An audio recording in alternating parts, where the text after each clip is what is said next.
Mainit pa ring pinag-uusapan ang video na ito sa pagitan ng dismiss na pulis at ng isang siklista na kinasahan ng baril at binatukan pa ang siklista. Ngayon, meron na namang panibago at ang sangkot ay nakabaril na naman. Makikita natin sa video na meron isang lalaki na may hawak na naman na baril na nasa ibabaw siya ng isang motorcycle rider. Eto, panoorin nyo ang video bago natin reaksyonan.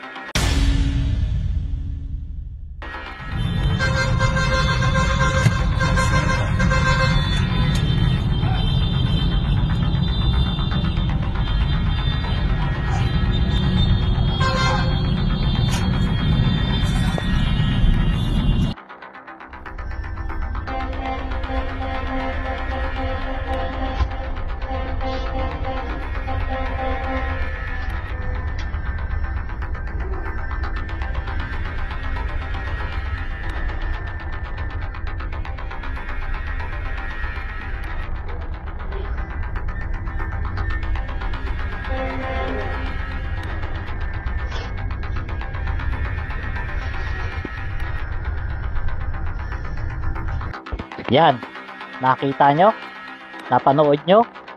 Base dito sa video na ito, makikita natin ang isang lalaking nakaputi na bumunot ng baril at merong isang rider na kanyang dinadaganan. At kung papansinin nyo, parang may kinuha siyang baril doon sa kanang kamay ng rider. Yung sinasabing baril ng rider nasa kaliwang kamay ng lalaking nakaputi. At kitang-kita natin sa video na to na yung kanang kamay ng lalaking nakaputi ay may hawak siyang baril.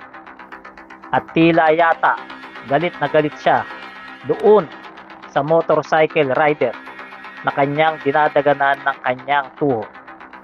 Hindi natin alam kung ano talaga ang totoong pangyayari dito sa video na ito. Dahil nakikita lang naman natin ang video na to, hindi natin alam kung saan nagsimula ang away na ito. Ang sabi-sabi sa comment section ng video na to, itong lalaking nakaputi ay nakakotse.